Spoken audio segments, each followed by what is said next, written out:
Peter picked a pickled piece of poetry, plucked it straight off the poem tree, got in his boat and began to meander down the river stanza by stanza.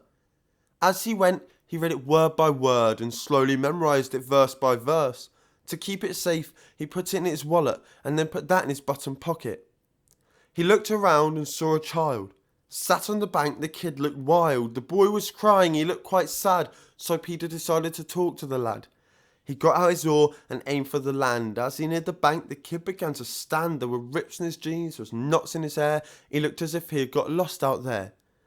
As he neared the bank, he thrust out his oar. The boy grabbed the end and pulled him to shore. Peter asked the boy why he was here, and the question brought forth a tear.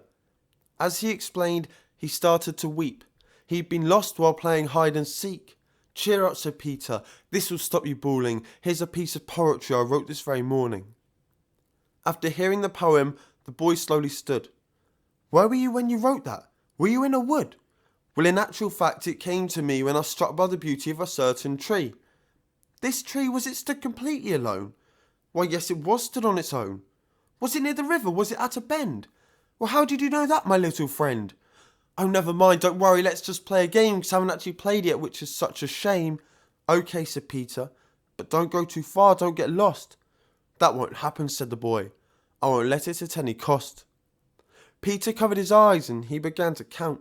The boy ducked down and rummaged about until he found a stone that fit perfectly in his palm and brought it down on Peter's head ever so calm. He stole the poem and jumped in Peter's boat, and as he started up the stream, he began to gloat. He stole it from me, although he never knew it. That's my pickled poetry and I'm the one that grew it.